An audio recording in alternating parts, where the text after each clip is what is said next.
HSC ইসলাম শিক্ষা দ্বিতীয় পত্র বহু নির্বাচনী সকল বোর্ড 2023। প্রশ্ন নং 1, সামাজিক সমস্যা সমাধানের মূল উৎস কোনটি? উত্তর, আল কোরআন। আল কোরআনে মোট কতটি সূরা রয়েছে? 114টি। আল কোরআন তেলাওয়াতের মাধ্যমে একজন ব্যক্তি অধিক সওয়াব লাভ করে, মানসিক উৎকর্ষ সাধন করে, পরলৌকিক মুক্তি লাভ করে। উদ্দীপকটি পড়ে 4 ও 5 নং প্রশ্ন উত্তর দাও। আব্দুর রহিম তার সহপাঠী আব্দুল করিমকে আল কোরআনের বিশুদ্ধতা বর্ণনা করতে গিয়ে বলেন, এটা এমন কিতাব যার সম্পর্কে কোনোই সন্দেহ নাই, বরং এটা মুত্তাকিদের জন্য পথ প্রদর্শক। আব্দুর রহিমের বক্তব্যটি আল কোরআনের কোন সূরার অংশ বিশেষ? সূরা আল বাকারা। মুত্তাকির বৈশিষ্ট্য হলো অদৃশ্যে বিশ্বাস করা, সালাত প্রতিষ্ঠা করা। আল হিকমা এর অর্থ কী? উত্তর হবে প্রজ্ঞা। শক্তিশালী সেই ব্যক্তি নয় যে খুব কুস্তি লড়তে পারে, বরং শক্তিশালী হচ্ছে সেই ব্যক্তি যে রাগের সময় বা ক্রোধের সময় নিজেকে সংযত রাখতে পারে। তো উদ্দীপকের বর্ণিত বিধানের উৎস কোনটি? এটা হচ্ছে আল হাদিস। রাগ বা ক্রোধ দমনের উপায় কি? উপায় হলো আউযুবিল্লাহ পাঠ করা, 2 রাকাত নফল সালাত আদায় করা। রুখসাত এর অর্থ কি? রুখসাত এর অর্থ ঐচ্ছিক। ইমাম আবু হানিফা এর রচিত গ্রন্থ কোনটি? এটা হবে ফিকহুল আকবর। পরবর্তী অর্থাৎ 11 নং প্রশ্নে বলা হয়েছে, সত্যবাদী মুসলিম ব্যবসায়ী কিয়ামতের দিন কার সঙ্গে থাকবেন? উত্তর হবে শহীদদের। সালাত শব্দটি কি? আরবি। ইসলামের সেতুবন্ধ কি? এটা হচ্ছে জাকাত। হাদিসটি হচ্ছে আজ জাকাতু কঙ্করাতুল ইসলাম। ফিকহ এর ক্ষেত্রে প্রাধান্য দেওয়া হয়েছে আল কুরআন ও সুন্নাহর নীতিকে এবং পরকালীন কল্যাণকে। নিচের উদ্দীপকটি পড়ে 15 ও 16 নং প্রশ্ন উত্তর দাও। আর মানুষের মধ্যে কিছু লোক আছে এমন যারা বলে, আমরা আল্লাহ ও পরকালের প্রতি ঈমান এনেছি, অথচ আদৌ তারা ঈমানদার নয়। উক্ত আয়াতে কাদের কথা বলা হয়েছে? উত্তর হবে মুনাফিক। উদ্দীপকের নির্দেশিত ব্যক্তিদের ক্ষেত্রে প্রযোজ্য হবে, এদের অন্তরে ব্যাধি, এরা সমাজে বিশৃঙ্খলা সৃষ্টিকারী এবং এরা বিভ্রান্তকারী। ইজমার রোকন কয়টি? ইজমার রোকন 2টি। পরবর্তী প্রশ্ন, নিচের উদ্দীপকটি পড়ে 18 ও 19 নং প্রশ্ন উত্তর দাও। জনাব শরীফ আল্লাহর নৈকট্য লাভের জন্য এমন একটি ইবাদত পালনে ইচ্ছুক যার জন্য শারীরিক ও আর্থিক সামর্থ্য থাকা জরুরি। তো তার বন্ধু জনাব শাহিন বলেন, যেহেতু আপনার প্রচুর সম্পদ আছে, তাই বছরান্তে হিসাব করে সম্পদের নির্দিষ্ট অর্থ দরিদ্রের মাঝে দান করাও আবশ্যক। লেখছে জনাব শরীফ, অর্থাৎ প্রথম যে ব্যক্তি তার কোন ইবাদত পালন করতে ইচ্ছুক তিনি হচ্ছে হজ, এবং দ্বিতীয় ব্যক্তি অর্থাৎ জনাব শাহিনের বক্তব্যে উল্লেখিত ইবাদত পালনের ফলে অর্থাৎ জাকাত পালনের ফলে কি হবে? সম্পদের সুষম বন্টন হবে, অর্থনৈতিক ভারসাম্য সৃষ্টি হবে। 20 নং প্রশ্নে বলা হয়েছে যে রাতের দুশ্চিন্তা ও দিনের লাঞ্ছনা হিসেবে হাদিসে কোনটিকে উল্লেখ করা হয়েছে? এটা হবে ঋণ। পরবর্তী অর্থাৎ 21 নং প্রশ্ন, ইসলামে মাযহাব কতটি? উত্তর হবে 4টি। ইমাম দারুল হিজরত কার উপাধি? ইমাম দারুল হিজরত ইমাম মালিক রহিমাহুল্লাহ এর উপাধি। যদিও এটা সিলেবাসের বাইরের প্রশ্ন, সকল বোর্ড 2023 সালে এসেছিল। জাকাত ব্যয়ের খাত কয়টি? এটা হচ্ছে 8টি। নিচের উদ্দীপকটি পড়ে 24 ও 25 নং প্রশ্ন দাও। ফিকহ শাস্ত্রের একজন জনপ্রিয় ইমাম ইরাকের কুফায় জন্মগ্রহণ করেন। তিনি একটি মাযহাব প্রতিষ্ঠা করেন যা সর্বাধিক জনপ্রিয়। রাজনৈতিক কারণে খলিফা মনসুর তাকে কারাগারে পাঠান এবং সেখানেই তার মৃত্যু হয়। প্রশ্নে আসলো যে উদ্দীপকে কার সম্পর্কে বলা হয়েছে? উত্তর হবে ইমাম আবু হানিফা রাহিমাহুল্লাহ। উদ্দীপকে বর্ণিত মাযহাবের বৈশিষ্ট্য হলো যুক্তিযুক্ত, সহজ সরল ও বাস্তবধর্মী। ফিকহ এর শাব্দিক অর্থ কি? অবগত হওয়া, অনুধাবন করা, জ্ঞাত হওয়া। হজ এর অর্থ কি? ইচ্ছা করা। সাওম পালনের ফলে সহানুভূতি ও সহমর্মিতা সৃষ্টি হয়। ইমাম আহমদ ইবনে হাম্বল রহিমাহুল্লাহ কোথায় জন্মগ্রহণ করেন? উত্তর হবে বাগদাদে, ইরাকের বাগদাদ শহরে। মাতন এর অর্থ কি? মাতন এর অর্থ হাদিসের মূল বাণী। এখন আমরা পড়ব সকল বোর্ড 2022 ইসলাম শিক্ষা দ্বিতীয় পত্র এইচএসসি বহু নির্বাচনী প্রশ্ন উত্তর। 1 নং প্রশ্নে বলা হলো, ইবাদতের মূল লক্ষ্য কি? উত্তর হবে আল্লাহর সন্তুষ্টি লাভ। ইমাম মালিক রহিমাহুল্লাহ রচিত গ্রন্থ কোনটি? আল মুয়াত্তা। উদ্দীপকটি পড়ে 3 ও 4 নং প্রশ্নের উত্তর দাও। রফিক সাহেব রাস্তা থেকে কলার খোসা সরিয়ে ফেললেন। তার ভাই রাইয়ান নার্সারি থেকে চারা কিনে বাগানে লাগালেন। রফিক সাহেবের কর্মকাণ্ডে কি প্রকাশ পেয়েছে? উত্তর হবে ঈমান। রাইয়ানের কার্যক্রমের ফলে পরিবেশ রক্ষা পাবে, সৎকার সওয়াব পাবে। রাসূলুল্লাহ সাল্লাল্লাহু আলাইহি সাল্লামের বাণী, উপরের হাত নিচের হাত থেকে উত্তম। হাদিসের উপরের হাত বলতে কী বোঝানো হয়েছে? উত্তর হবে দাতা। মুসাফির আব্দুর রশিদ কুরআনুল কারীমের ব্যাখ্যা বিশ্লেষণ করার জন্য রাসূলুল্লাহ সাল্লাল্লাহু আলাইহি সাল্লামের জীবন আদর্শের সাহায্য নেন, কেননা তার জীবন আদর্শ ছাড়া ইসলামিক শরীয়তের মাসালা উদ্ভাবন বিষয়ে মুসলিম মনীষীদের গবেষণা সম্ভব নয়। তো প্রশ্ন হলো, মুফাসসির আব্দুর রশিদ কুরআন কারীমের ব্যাখ্যায় কোন বিষয়টি সাহায্য নেন? উত্তর হবে হাদিস। মুসলিম মনীষীদের গবেষণার ফলে কি কি হয়? শরীয়তের বিধান পালন সহজ হয়, মুসলিমদের মাঝে মতপার্থক্য কমে যায়, ইসলাম ধর্ম মানুষের নিকট সহজবোধ্য হয়। কোন ইবাদতে বিনয় ও আনুগত্যের পূর্ণ প্রকাশ ঘটে? উত্তর হবে সালাত। সূরা আল বাকারার আলোকে সালাত কায়েম ও পরকালে বিশ্বাস কাদের চারিত্রিক বৈশিষ্ট্য? তবে মুত্তাকি। তাদের অন্তরের মধ্যে রয়েছে কি? ব্যাথি। এখানে কাদের অন্তর? উত্তর হবে মুনাফিক। দৈহিক ও আর্থিক ইবাদত কোনটি? হবে হজ।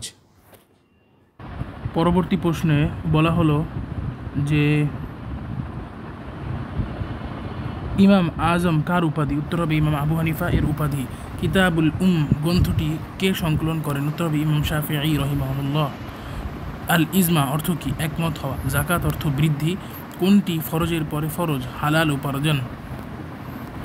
হজে শয়তানকে পাথর নিক্ষেপ করা হয় কোথায়? উত্তর হবে মিনায়। একটি উদ্দীপক দিছে যে আব্বাস আল্লাহর হুকুম পালন করার জন্য দিনের বেলা পানাহার থেকে বিরত আছেন। আবুজর প্রতি বছর সম্পদের হিসাব করে শতকরা আড়াই ভাগ অসহায় দরিদ্র সহ নির্দিষ্ট 8টি খাতে ব্যয় করেন। তো আব্বাসের কার্যক্রমটি কোন ইবাদতের অন্তর্ভুক্ত? উত্তর হবে সাওম। আবুজরের কার্যক্রমের ফলে দারিদ্র বিমোচন হবে, সামাজিক সম্প্রীতি বৃদ্ধি পাবে। নিচের উদ্দীপকটি পড়ে 20 নং প্রশ্ন উত্তর দাও। লিপু তার স্ত্রীকে নিয়ে লাব্বাইক ধ্বনি দিতে দিতে 9 জিলহজ আরাফাতের ময়দানে উপস্থিত হলো।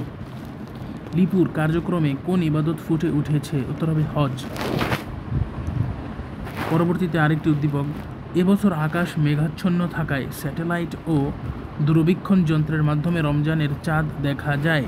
সবাই পরের দিন সাওম পালন শুরু করে। তো দূরবীক্ষণ যন্ত্রের মাধ্যমে চাঁদ দেখে সাওম পালনে সবার ঐক্যমত্যের ফলে কি কি হবে? অর্থাৎ ইজমার ফলে কি কি হয়? ইজমা এর ফলে ইসলামের পূর্ণতা পায়, বিভ্রান্তি থেকে সুরক্ষিত হয়, জাতীয় ঐক্য সংরক্ষিত থাকে। পরবর্তীতে সকল বোর্ড 2022-এর 22 নং প্রশ্ন, বাকারা এর অর্থ কি? উত্তর হবে গাভী। কিতাব দ্বারা কি বোঝানো হয়েছে? কোরআন। আল্লাহ জমিনকে মানুষের জন্য করেছেন বিছানা স্বরূপ। ফিকহ শব্দের অর্থ কি? ফিকহ শব্দের অর্থ অনুধাবন করা। মানব সৃষ্টির পর আল্লাহ কাকে সেজদা করার নির্দেশ দেন? উত্তর হবে হযরত আদম আলাইহিস সালাম। ফাসাদ বলতে বোঝায় বিশৃঙ্খলা। নিচের উদ্দীপকটি পড়ে 28 ও 29 নং প্রশ্ন উত্তর দাও। ফাতেমা ওয়াজে পবিত্র কোরআনের একখানি আয়াত শুনলেন, যার অর্থ তারা বলল, আপনি পুত পবিত্র মহান, আপনি যা আমাদের শিখিয়েছেন তা ছাড়া আমাদের কোনো জ্ঞান নেই। অতঃপর তিনি আয়াতখানিও বললেন, ওয়াইয কুলনা লিল মালাইকাতি ইসজুদু লিআদম ফাসাজাদু ইল্লা ইবলিস আবা ওয়াস্তাকবার। উদ্দীপকে উল্লেখিত প্রথম আয়াতখানিকে তারা বলতে কাদেরকে বোঝানো হয়েছে? উত্তর হবে ফেরেশতা। উদ্দীপকে উদ্ধৃত দ্বিতীয় আয়াতে বলা হয়েছে, তোমরা আদমকে সিজদা করো, ইবলিস অমান্য করলো এবং অহংকার করলো।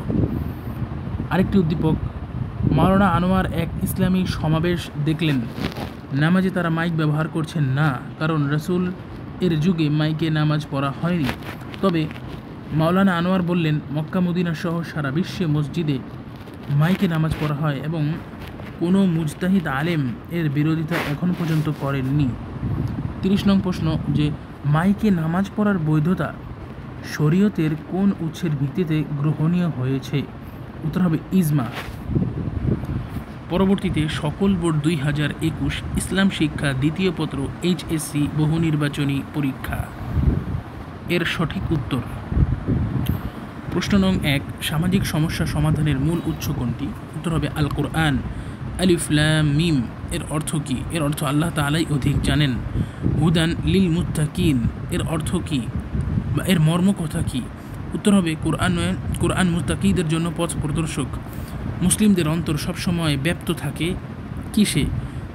মুসলিমগণের কল্যাণ কামনায় এবং একনিষ্ঠভাবে আল্লাহর নির্দেশ পালনে। ইমানদার যে কারণে মুনাফিক হয়, উত্তর হবে অন্তরে ইসলামের বিরুদ্ধে চক্রান্ত লুকিয়ে রাখলে।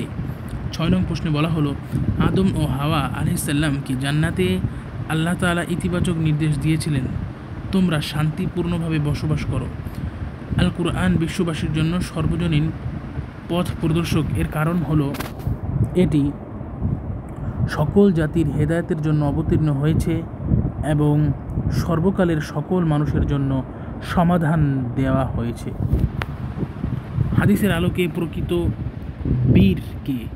বীর হলো যে রাগের সময় নিজেকে সংযত রাখতে পারে। বিশ্বস্ত সত্যবাদী মুসলিম ব্যবসায়ী কিয়ামতের দিন থাকবেন শহীদদের সাথে। খলিফা শব্দের অর্থ প্রতিনিধি। ইসলামী বই রচনা, ইসলামী সাহিত্য ও কবিতা ইত্যাদি লেখা কোন ধরনের সদকা? উত্তর হবে সদকায়ে জারিয়া। পরবর্তীতে আমরা একটি উদ্দীপক লক্ষ্য করছি। ফিকহ শাস্ত্রের জনপ্রিয় একজন ইমাম 80 হিজরিতে ইরাকের কুফায় জন্মগ্রহণ করেন। তার ফিকহি চিন্তাধারার উপর প্রতিষ্ঠিত হয়েছে একটি মাযহাব যা সর্বাধিক জনপ্রিয়। আমরা ব্যক্তিকে বুঝতে পেরেছি কে সে আর কেউ না, ইমাম আবু হানিফা রাহিমাহুল্লাহ। উদ্দীপকে বর্ণিত মাযহাবের বৈশিষ্ট্য কী? মাযহাবের বৈশিষ্ট্য হলো তথ্য, হিকমত ও কল্যাণকামিতার উপর প্রতিষ্ঠিত, খুবই সহজ সরল ও অনায়াস সাধ্য, অনুসারী সংখ্যা বিশ্বে সর্বাধিক। ইসলাম প্রচার প্রসার ও প্রতিষ্ঠার সর্বপর্যায়ে সর্বাধিক ক্ষতি সাধন করেছে কারা? উত্তর হবে মুনাফিকরা। রাসূল করিম সাল্লাল্লাহু আলাইহি সাল্লাম সদকা হিসেবে ঘোষণা দিয়েছেন বৃক্ষরোপণকে, ফসল ফলানোকে। ইবাদতের মূল লক্ষ্য কি? আল্লাহর সন্তুষ্টি।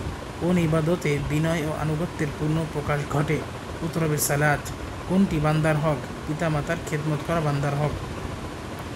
পরবর্তীতে একটি উদ্দীপক লক্ষ্য করা যাচ্ছে যে 1920 নং প্রশ্ন তথা উদ্দীপকটি করে জুহায়ের আসর সালাত আদায় করে বের হলে রাস্তার মোড়ে তালহার সাথে দেখা হলো। তালহা জুহায়েরকে চা পানের আহ্বান করলে জুহায়ের বলল, আমি এমন একটি বিধান পালন করছি যা আমাকে এখন যাবতীয় পানাহার থেকে বিরত রেখেছে। তো জুহায়ের যে বিধানের কথা বললো সেটি কি? সেটি হচ্ছে সিয়াম। উক্ত বিধান ব্যক্তির জন্য কি? আল্লাহর নৈকট্য অর্জনে সহায়তা করবে উক্ত বিধানটি এবং জাহান্নাম থেকে ঢাল স্বরূপ হবে, অর্থাৎ জাহান্নাম থেকে ঢাল স্বরূপ হবে। রাতের দুশ্চিন্তা ও দিনের লাঞ্ছনা হিসেবে হাদিসে কোনটি উল্লেখ করা হয়েছে? এটা হচ্ছে ঋণ। হাদিসে জোর দেওয়া হয়েছে কোন বিষয়ের? উত্তর হবে নৈতিক গুণ অর্জন করার প্রতি, অনৈতিক কার্যকলাপ বর্জন করার প্রতি। পরবর্তীতে 23 নং প্রশ্ন, দুইজন আইনবেত্তার মধ্যে মূল আইনের কোন বিষয়ের মতভেদ থাকতে পারে? উত্তর হবে পর্যবেক্ষণে। রাজী পার্থিব জীবনে তার কারবার, লেনদেন, সামাজিক আচরণ ইত্যাদি সঠিক ও সঙ্গতভাবে পরিচালনা করে। তার এই কার্যক্রম গণ্য হবে ইবাদত হিসেবে। মানুষ তার বন্ধুর দিন বা জীবন আদর্শ দ্বারা প্রভাবিত হয়। অতএব প্রত্যেকেরই দৃষ্টি রাখা উচিত যে সে কার সাথে বন্ধুত্ব করছে। হাদিসটি বাস্তব জীবনে অনুসরণ করলে তরুণ তরুণীসহ সকলে বিপদগামিতা থেকে রক্ষা পাবে, নিজেদের চরিত্র নির্মল রাখতে পারবে। পরবর্তীতে আরও একটি উদ্দীপক, জনাব আবদুল্লাহ বছরে একটি নির্দিষ্ট সময়ে নির্দিষ্ট স্থানে গিয়ে নির্দিষ্ট নিয়মাবলী পালনের মাধ্যমে ইসলামের একটি মৌলিক বিধান আদায়ের মনস্থ করেছেন এবং সকল প্রস্তুতি সম্পন্ন করেছেন। বন্ধু আহমদ সাহেব দেখা করতে এসে বললেন, বছর শেষে তোমার সম্পদের নির্দিষ্ট অংশ নির্ধারিত খাতে ব্যয় করাও তোমার উপর অবশ্য কর্তব্য। তো 26 নং প্রশ্নে বলা হলো জনাব আবদুল্লাহ যে বিধান পালনের জন্য মনস্থ করেছেন সেটি হচ্ছে হজ। বন্ধু আহমদ সাহেবের বক্তব্যে যে ইবাদতের উল্লেখ করা হয়েছে তা সঠিক নিয়মে পালনের দ্বারা কি হবে? সঠিক নিয়ম পালনের দ্বারা অর্থাৎ ধনী গরিবের মাঝে সেতুবন্ধ তৈরি হবে, অর্থনৈতিক নিরাপত্তা নিশ্চিত হবে। 28 নং প্রশ্ন, আল্লাহর হক আদায় আমাদের করণীয় কি? আল্লাহর হক আদায় আমাদের করণীয় সামগ্রিক জীবনে আল্লাহর সার্বভৌমত্ব ও কর্তৃত্ব স্বীকার করা, আল্লাহ প্রদত্ত সকল প্রকার বিধি নিষেধ মেনে চলা, সর্বাবস্থায় আল্লাহর নিকট আত্মসমর্পণকারী হয়ে থাকা। সূরা বাকারার প্রথম রুকুতে উল্লেখিত উদ্দেশ্যের উপর বিশ্বাস করা কাদের বৈশিষ্ট্য? উত্তর মুত্তাকিগণের। পূর্ণ ইমানদার হতে হলে রাসূল করিম সাল্লাল্লাহু আলাইহি সাল্লামকে ভালোবাসতে হবে, সন্ততির চেয়ে বেশি, পিতামাতার চেয়ে বেশি, সকল মানুষের চেয়ে বেশি। সকলকে ধন্যবাদ এতক্ষণ যাবৎ ভিডিওটি দেখার জন্য।